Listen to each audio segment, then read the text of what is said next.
20 doctors couldn't save a billionaire's daughter. Then the single dad janitor discovered truth.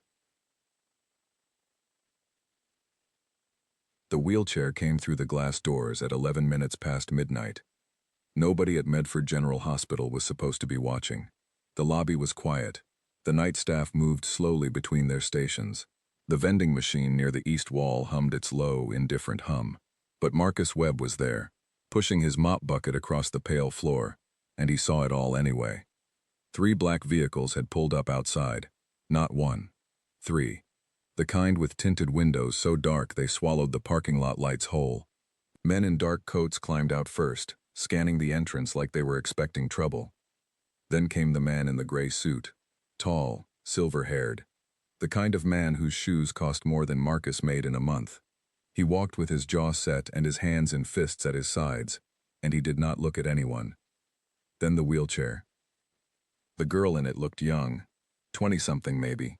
She wore a soft white sweater and had a blanket across her knees even though it was a warm night. Her hair was pulled back loosely. She was thin in a way that looked wrong, not like someone who had chosen it, but like someone something had taken from. Her eyes were open, and she was looking straight ahead, past the entrance, past the lobby, past all of it, at something that was not in the room. Marcus stepped to the side and let them pass.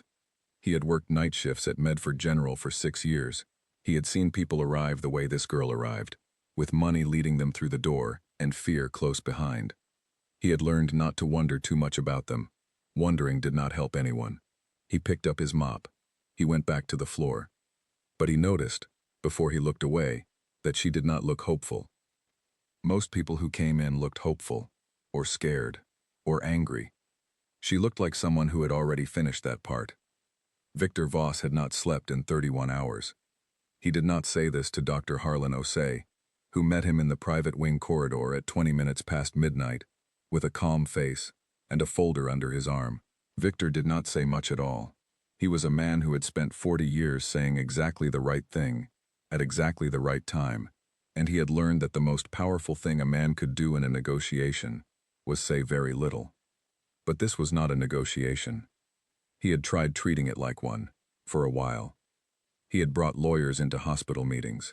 He had written letters on company letterhead demanding answers.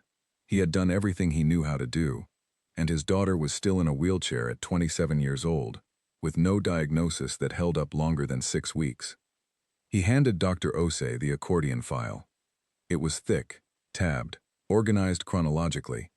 20 sections, each one a different doctor, a different hospital, a different city. Some of those doctors were the most respected names in medicine. Some of them had called him back personally to say they were sorry. He did not want sorry. He had never wanted sorry. "I want to be direct with you," Victor said. "I have been direct with every doctor who has held that file. I am not looking for comfort. I am not looking for theories that change every 3 months. I am looking for someone who is going to find out what is wrong with my daughter and fix it." Dr. Osei looked at the file.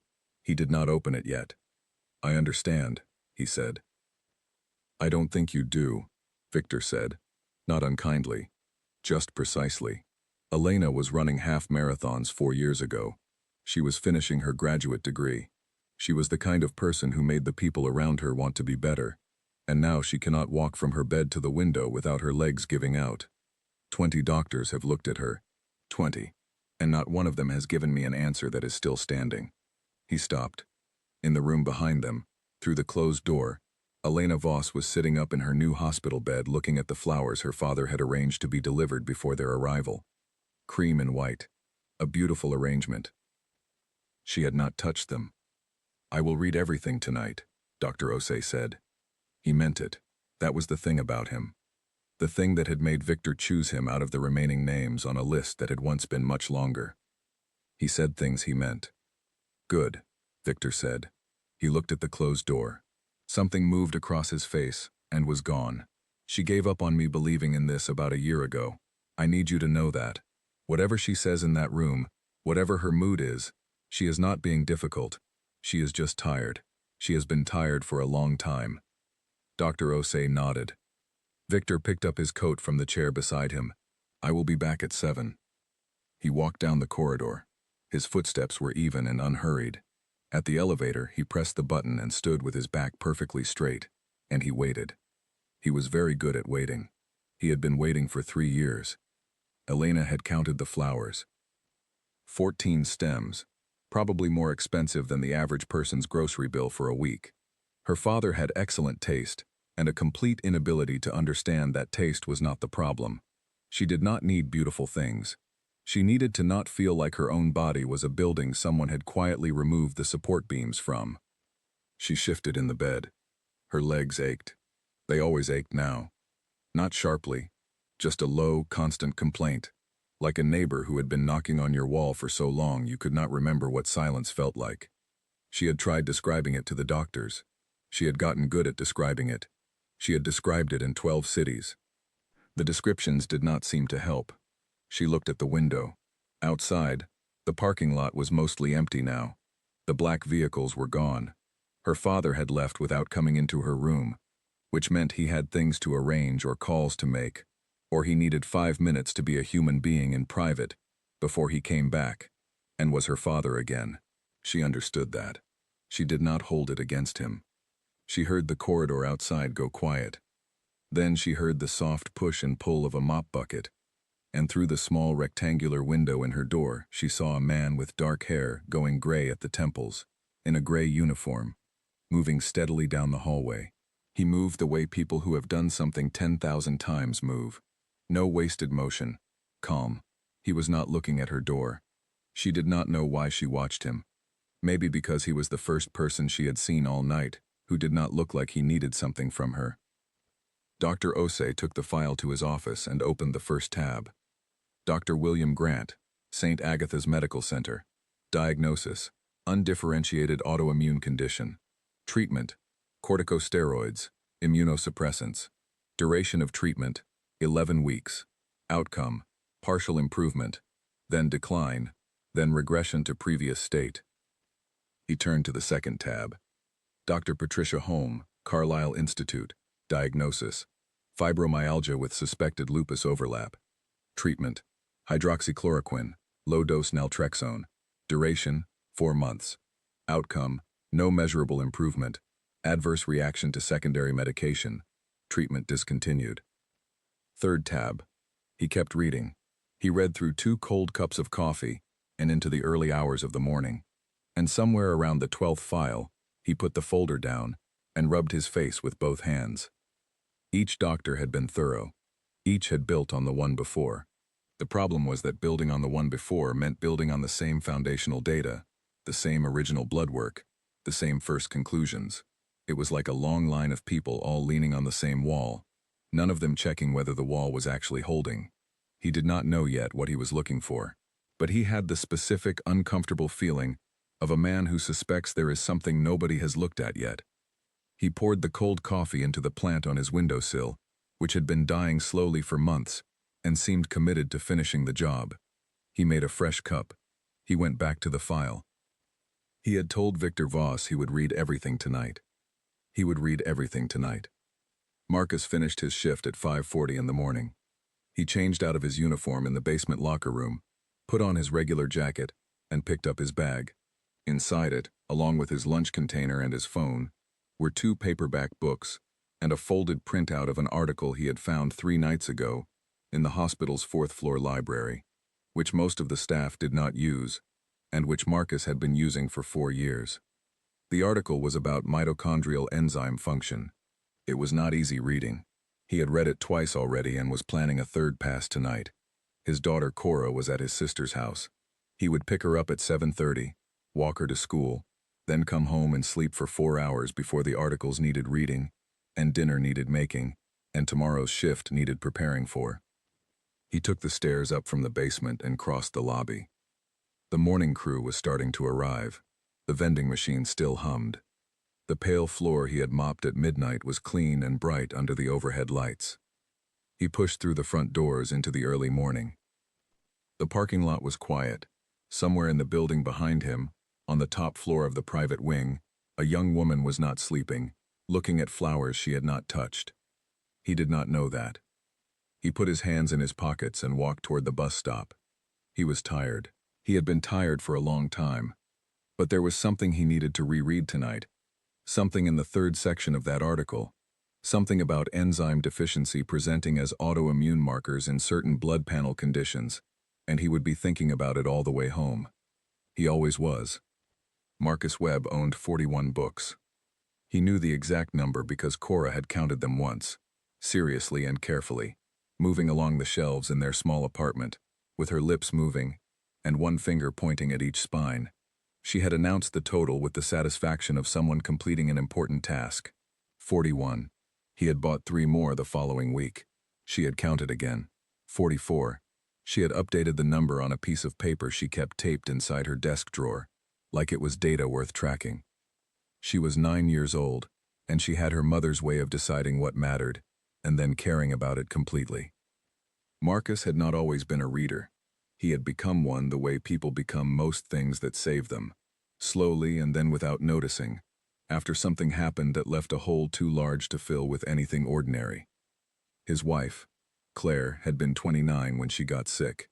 It had started as fatigue, which the first doctor said was stress. Then it became pain, which the second doctor said was also stress, and possibly depression. The third doctor ordered blood work. The results came back slightly unusual, but not unusual enough to worry about, he said. They tried a new medication. Claire got worse. They tried another. She got worse again. She had died on a Thursday morning in October, 8 months after that first appointment, from a condition that was identified correctly only at the end, when correct identification was no longer useful to anyone. After the funeral, after the paperwork, after Marcus had gotten Cora through the immediate weeks and into something resembling a routine, he had found himself one night with nothing to do and a mind that would not be quiet. He had gone to the library, not for any particular reason, just to be somewhere with walls and no memories attached to them. He had picked up a book about human biology. He did not finish it that night, but he went back, and again, and the reading became a habit, and the habit became something else, something he did not name, because naming it would have meant admitting what he was doing, which was trying to understand the thing that had taken Claire, so he could make sense of a world where that thing had been allowed to happen. He never finished making sense of it, but he kept reading. 4 years later, he was reading medical journals on the floor of a hospital supply closet at 3 in the morning, and he was, without realizing it, building a body of knowledge that no one had asked him to build and no one knew existed. The first time Elena Voss spoke to Cora was on a Saturday afternoon. Cora came to the hospital sometimes on weekends, when Marcus could not arrange care, and had a half shift to finish. She was not supposed to wander.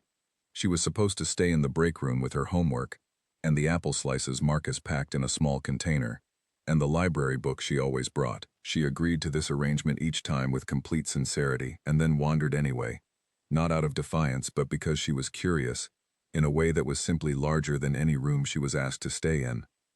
She had found the 4th-floor corridor on her 3rd visit. She was not sure how.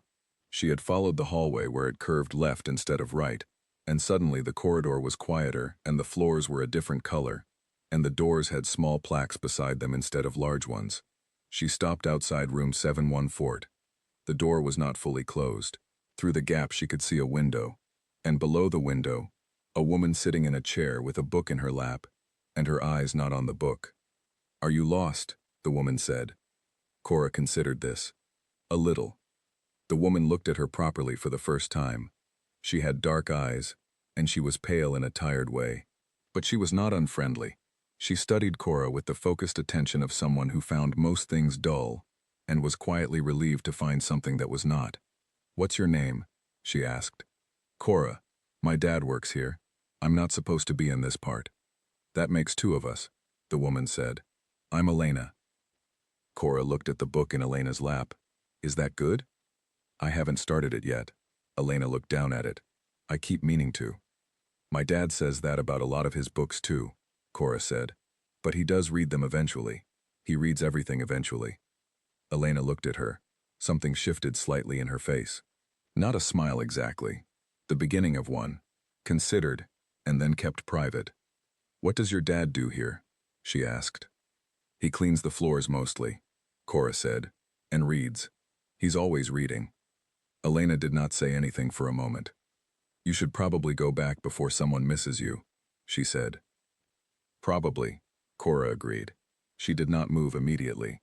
She stood in the gap of the doorway for another moment, looking at Elena with the particular calm of a child who has spent time around sadness and is not frightened by it. I'll come back, Cora said. It was not a question.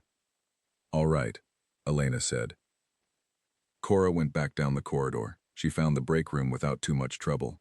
She ate her apple slices and did her homework, and did not mention the woman in room 714 to her father, not because she was hiding it, but because she was still thinking about it, and she was not finished thinking yet. Dr. Harlan Osei was not sleeping well. He had read the entire file in one night, which was not unusual for him. He had spent 2 weeks going back through Elena's test results in the order they had been conducted, which also was not unusual. What was unusual was the feeling that had been sitting in his chest since about the third day, a low, persistent feeling, like a door that was not quite fully closed. He could not put his finger on it yet. That was the frustrating part. He had ordered 3 new sets of tests, working through the most logical gaps in the prior workup. The results had come back unremarkable. He had revised his hypothesis twice. He was good at revising hypotheses. He was not a proud man in the way that made doctors miss things. He could be wrong. He had been wrong before. He could admit it and start again. But the problem was not that he felt wrong. The problem was that he could not find where the error was. He was standing in the corridor outside the laboratory on a Wednesday morning when Marcus Webb came around the corner with the cleaning cart. Osei moved to the side. Marcus nodded. The cart passed. Osei watched the door to the lab for another minute.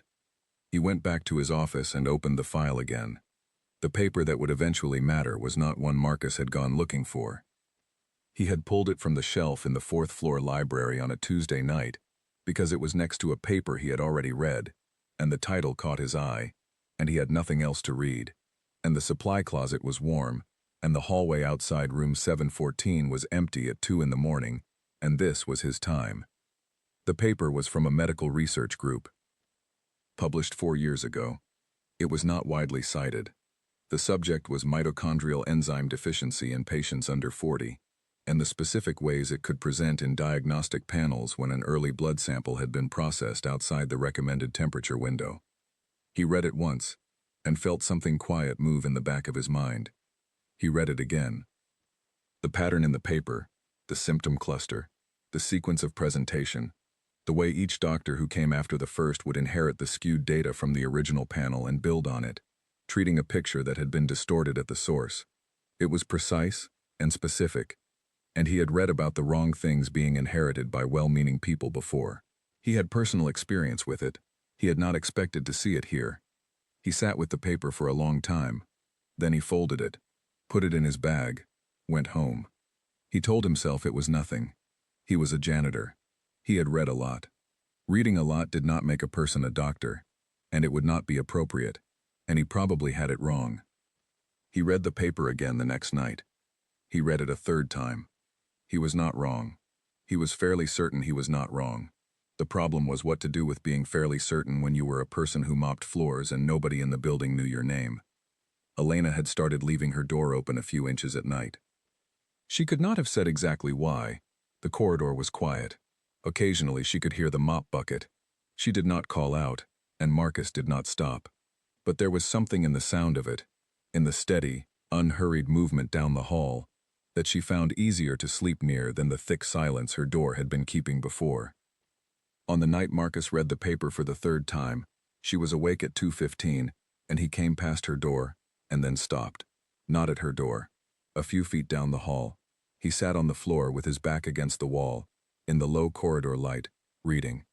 She watched through the gap for a moment. Then she got up, which took longer than it should have, and cost her more than she would have preferred to admit, and she walked down the hall slowly with her hand near the wall, and she stopped beside him and looked down at the paper in his hands. He looked up. "Sorry," he said. "I can move." "You don't have to," she said. She sat down on the floor beside him, cold, hard, real. She had not sat on a floor in months. The ground was good. She could feel the whole building through it. She looked at the paper but did not ask about it. He did not explain it. After about 4 minutes, she stood back up and walked back to her room. He heard the soft click of her door, still left slightly open. He looked at the paper for another long moment.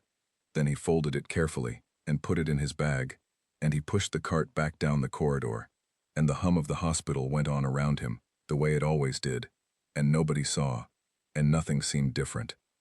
But something was. Cora came back on the following Saturday. She appeared in the gap of the door to room 714, with the same matter-of-fact calm as the first time, as if she had never left, as if this were simply the next installment of something already in progress. Elena, who had been sitting in the chair again with the same unstarted book, looked up. "You came back," she said. "I said I would," Cora said. She came in this time and sat in the small chair near the window. She opened her library book. Elena looked at her. "What are you reading?" Elena asked.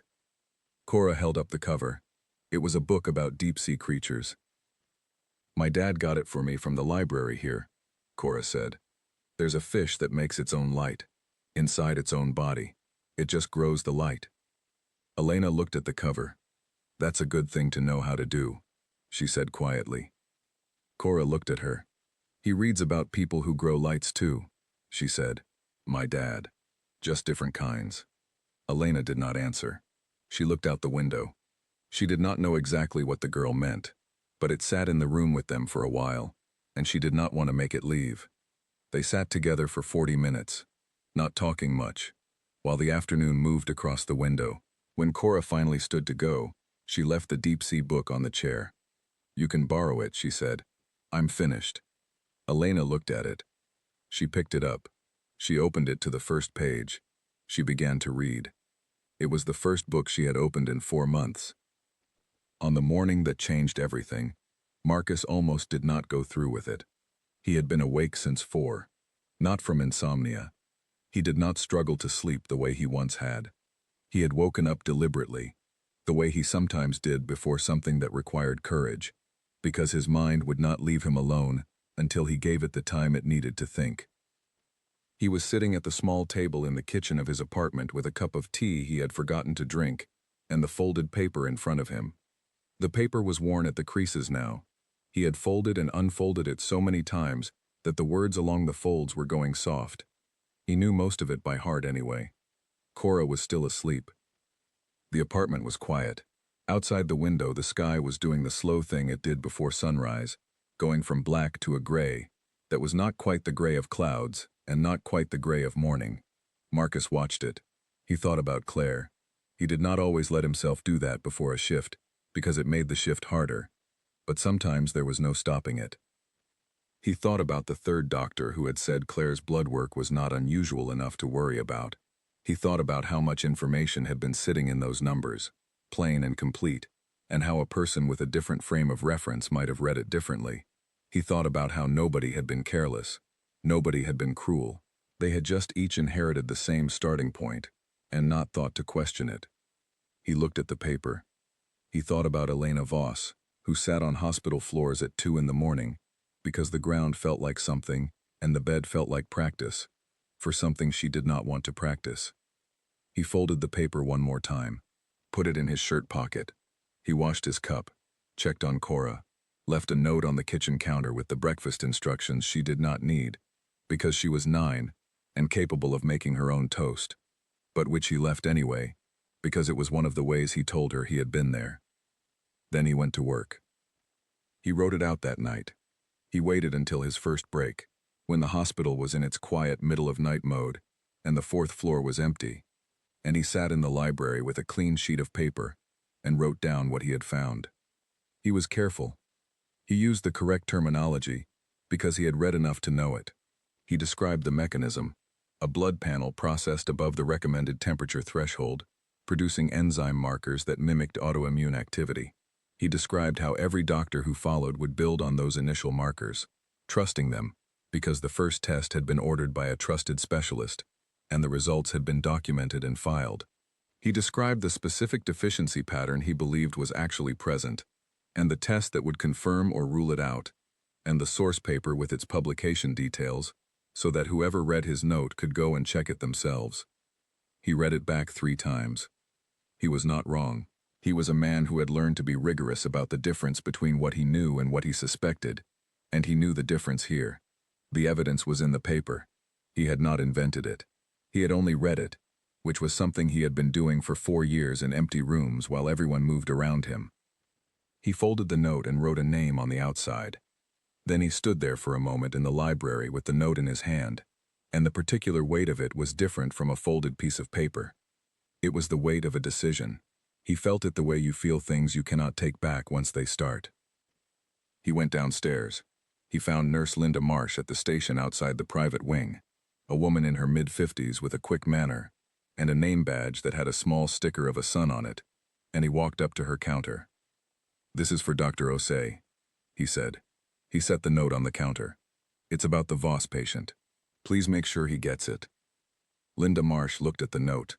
She looked at Marcus, not unkindly, but in the way a person looks when they are trying to figure out the correct category for something unexpected. "Of course," she said. She picked it up and placed it in the folder behind the desk. He nodded and went back to his cart. He pushed the cart down the corridor, and he did not look back. He had done what there was to do. What happened next was not in his hands. The note did not reach Dr. Osei. Linda Marsh had put it in the folder as she said she would. She had meant to pass it along. The next 2 hours were busy. A patient on the 2nd floor needed attention. There was a shift change. The note slid beneath a printed schedule and 2 consent forms and was still there, unread, 3 days later. Marcus did not know this. He came in for his shift the night after and the night after that, watching the corridor, watching the closed door to Dr. Osei's office, waiting for something to change. Nothing changed. Elena was the same. The hallway was the same. He mopped and was quiet, and tried to decide what a person was supposed to do next.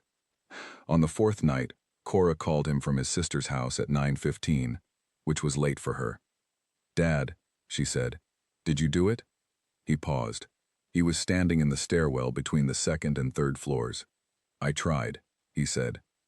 "What does that mean?" "It means I gave someone the note, and I don't know if it got where it needed to go." There was a silence on the other end of the line. Not the silence of a child who does not understand. The silence of one who is thinking. "You have to talk to the doctor yourself," she said. "I can't just walk into his office." "You can wait outside it," she said, like you're waiting to say something. "Because you are." He did not answer. "Dad," she said, "you know things. You have to act like you know things. You have to pretend you have the right, even if it feels like you don't, until the person on the other side of the door decides if you do or not." He stood in the stairwell. "When did you get this smart?" he said. "I've always been this smart," she said. "Go to sleep. Talk to him in the morning." She ended the call. He stood there for another moment. Then he went back to work. He stayed later than his shift ended, and at 5:40 in the morning, when the hospital was coming back to life and the day staff was beginning to move, he was standing outside the door to Dr. Osei's office with a fresh copy of the note in his hand, because he had rewritten it twice the night before, and the second version was cleaner. He did not sit down. He stood.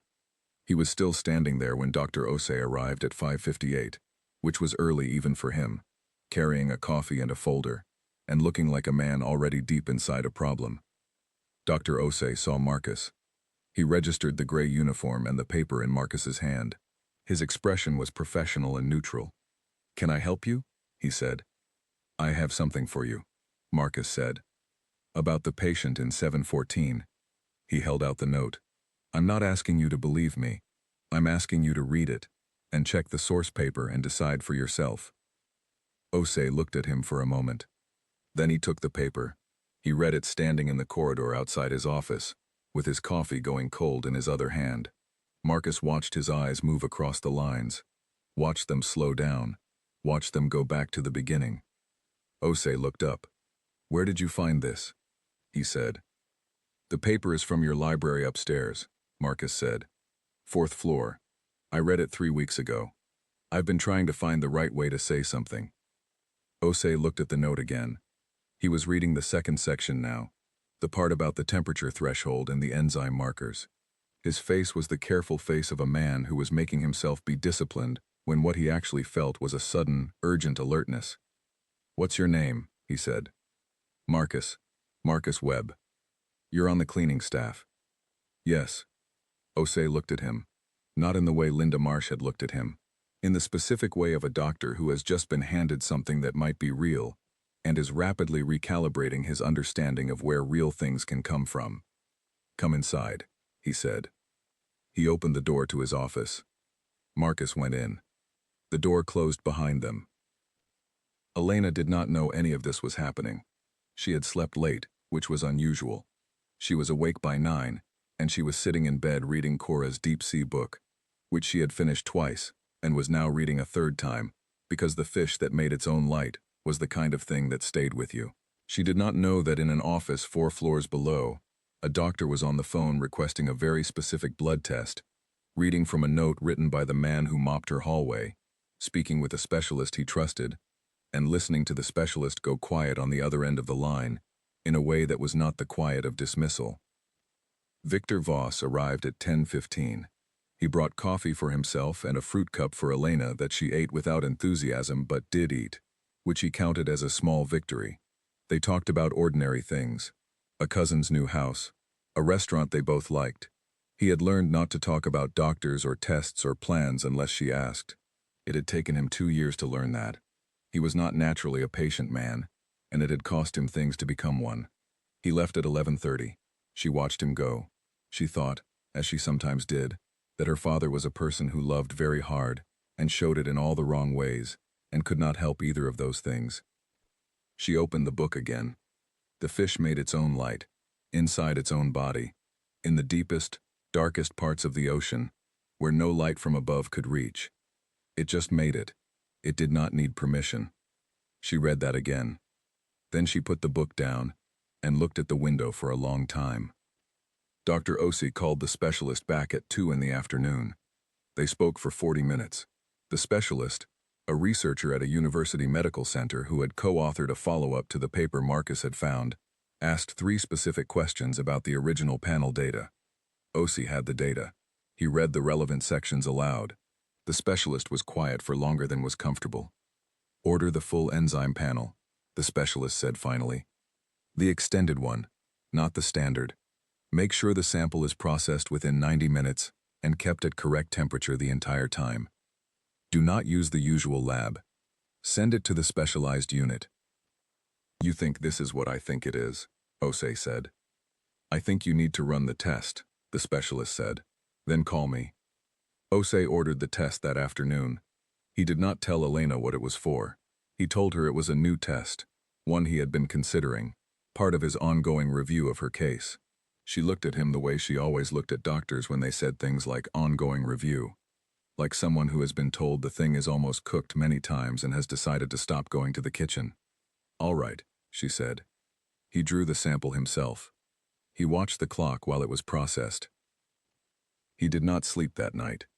Victor Voss received the call at 6:23 in the morning. He was already awake. He was always awake before the call came, whatever call it was.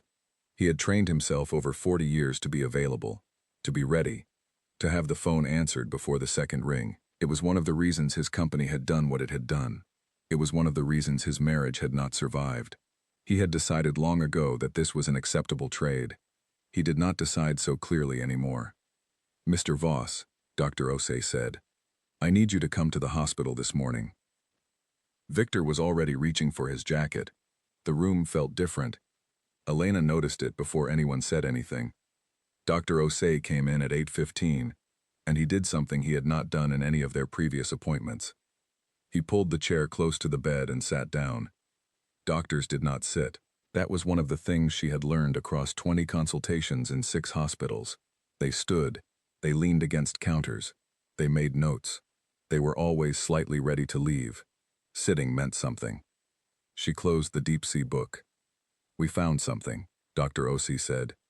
She looked at him. "The tests came back this morning. There is a condition, a specific enzyme deficiency, that has been present the entire time, but was not visible in your original blood work, because the first sample was processed incorrectly." The temperature was too high when it was analyzed. That introduced a distortion into the results. Everything that followed was built on those results. Elena was very still. Every doctor inherited that first error. He continued. They were not negligent. They were working with what was there. But the foundation was wrong. And nobody went back to check it, because there was no particular reason to think the original test had failed. He watched her. She had not moved. Her hands were in her lap. There is a treatment, he said. It is not a quick one. It will take months and you will have to be monitored closely. But the research on this deficiency is clear. With the correct protocol, patients with this profile see significant improvement. Not all recover completely, but many do. Most do. The room was very quiet. Who found this? She said. He paused. One of the staff here. He read a research paper, recognized the pattern, and brought it to me. She looked at him. Which staff?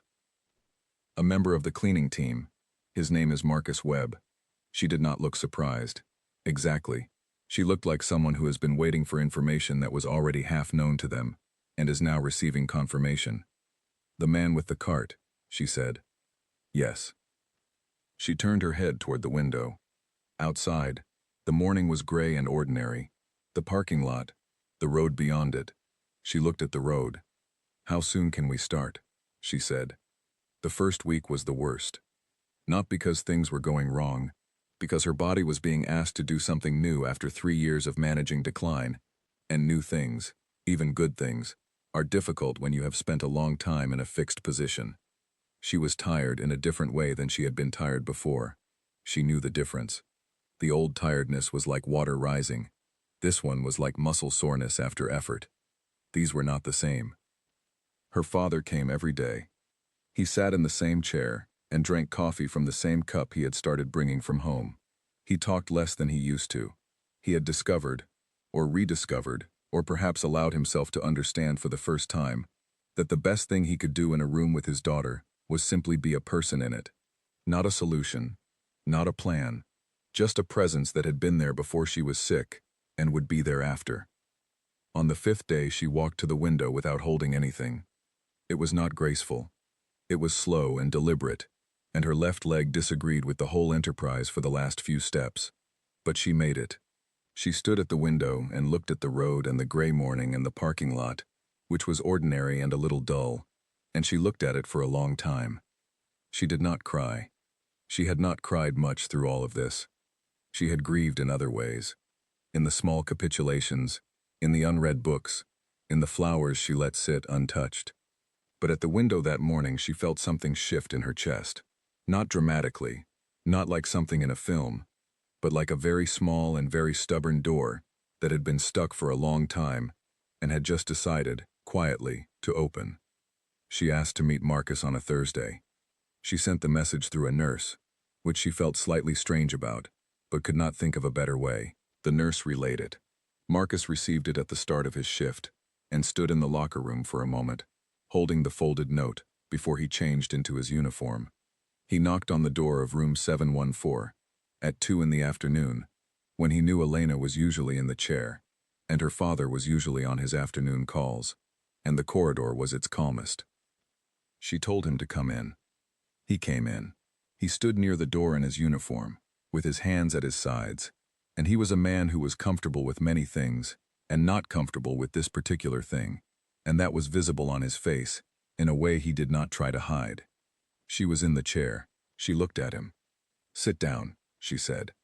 He sat in the visitor chair. They looked at each other for a moment. "I need to say thank you," she said, "and I know that does not even begin to be enough. But I want to say it to your face." He nodded. "Can I ask you something?" she said. "Yes. Why did you read the paper in the first place? The one you found?" He thought about this. He was honest. He was always honest when someone asked him something directly. "My wife had the wrong diagnosis," he said. "A long time ago, the doctors were not careless. They just inherited the wrong starting point. I started reading after that. Medical journals, research papers, everything I could find. I told myself it was to understand what had happened." He paused. "I think really I was looking for a way to make sure it didn't happen to someone else. even though I knew I probably couldn't. Elena looked at him. But you did, she said. He did not say anything. You did, she said again, simply. He looked at his hands. He looked back up at her. How is the treatment going? He said. It's going, she said. And for the first time in the conversation, she did something he had not seen her do in any of the nights he had moved past her open door. She smiled. It was small. It was tired, but it was real. Good, he said. Victor Voss called Marcus into a conference room on a Friday afternoon. Marcus came in the way he came into most rooms, quietly, without announcement, sitting in the nearest chair as if he were not sure he had been invited to take one. Victor was at the head of the table. Beside him was a man who had the specific look of a person who moved money for a living. Victor looked at Marcus for a moment. I want to do something for you, he said. Whatever you need. A better job. A fund for your daughter's education. Whatever is appropriate, name it. Marcus looked at the table. He was quiet for a few seconds. I don't want anything, he said. Victor frowned, not in anger, but in genuine confusion. He was a man who had learned to understand people through what they wanted, and this answer did not give him a foothold. I understand the impulse to refuse, Victor said carefully, but you gave my daughter her life back. That is not a small thing. I know, Marcus said. I'm not pretending it is. I'm glad it worked out. He looked at Victor directly. I don't want a reward for reading. I read because I needed to. It helped someone. That is already more than I expected. Victor looked at him for a long moment. Is there nothing? He said. Marcus thought about it honestly. He did not rush the answer. There is one thing, he said. The library on the 4th floor. Nobody uses it. It could be better. More current journals. More access to research that is not behind expensive subscriptions. If you wanted to do something. Victor stared at him. The library, he said. Yes. Victor looked at the man beside him, then back at Marcus. Done, he said. And I will add a reading chair, a good one, for whoever uses it at 3 in the morning. Marcus stood. He nodded once. He walked out of the conference room and back to his cart. The morning Elena left Medford General was a bright one, which she thought was slightly overdone but did not complain about. Her father was there. He carried her bag, which she had already argued about and lost. The morning nurse hugged her, which Elena allowed, and even returned with one arm, while the other held the wall railing. Cora had drawn her another picture and left it with the nurse the day before. This one showed a girl standing at a window, and outside the window, small and clear in green and brown crayon, was a tree. Elena had put it in her bag herself. She walked down the corridor, slowly, but under her own strength. She passed the place on the floor, just outside room 714, where she had sat in the dim corridor light at 2 in the morning beside a man she did not know, reading a paper she did not understand, feeling the cold of the floor because it was something solid and real. She stopped at that spot. She stood there for a moment. Then she kept walking. Marcus was on shift that morning. He was on the 2nd floor when Elena left. He did not see her go. He heard about it later from the morning nurse, who told him, smiling, that the woman in 714 had walked out herself and had asked to send her thanks. He was mopping the corridor outside the elevator bank. He thought about that for a while. Then a door opened at the far end, and an orderly came out with a cart, and there was a spill near the stairwell that needed attending to. And the morning kept moving the way mornings do, forward and without ceremony. He moved the mop bucket down the hall. 3 months after Elena was discharged, she came back. Not as a patient. She came in through the main entrance in the afternoon, walking with a cane she was working on not needing, and she took the elevator to the 4th floor. She had called ahead. The new shelves were already in. A delivery of current journals had arrived 2 weeks ago. The reading chair was in the corner near the window, large and solid and deeply comfortable. She sat in it. She picked up a journal from the top of the nearest stack. She did not pretend to understand most of it, but she began at the beginning and she read. She came back the following week, and the week after. She did not always see Marcus, but sometimes, on the nights she stayed late because the hospital was quieter than her apartment, and the chair was comfortable, and the journals were there, she heard the soft sound of the cart in the corridor. She never called out. Neither did he. But the door was always left open, just a few inches, and the light from the library fell into the hall, and that was enough. 6 months after the treatment began, Elena Voss stood at the top of a small hill in the park 3 blocks from her apartment. It was not a mountain. It was not even a large hill, but she had walked to it, and she stood at the top of it in the gray October morning, and she looked at the city below, and she stayed there until her legs told her they were ready to go, which was longer than she expected. She did not run. But she would. She thought about a fish that made its own light in the dark, in the deepest water, far from anything that could help it. No waiting for the light to come from somewhere else. It just made it. From inside. She turned around. She walked back down the hill. Marcus found a new paper in the library on a Tuesday. He found it between the new journals Victor Voss's money had paid for, in a section he had not read through yet. It was about a rare enzyme interaction in middle-aged patients, presenting with fatigue and joint involvement. The research was 3 years old and was not widely referenced. He read the abstract twice. He thought of Claire. He thought of Elena. He thought of all the files in all the offices and all the hospitals where a piece of paper existed that nobody had yet connected to the person it was trying to describe. He opened to the first full page. He read, "He was a janitor in a hospital that most people pass through without looking at the person pushing the cart. He had a daughter who counted books and updated the number on a piece of paper in her desk drawer. He had a library on the 4th floor with a good chair and good journals, and a door that was always open. He had read enough to know that the thing nobody checks is almost always the thing that matters most." He turned the page. He kept reading.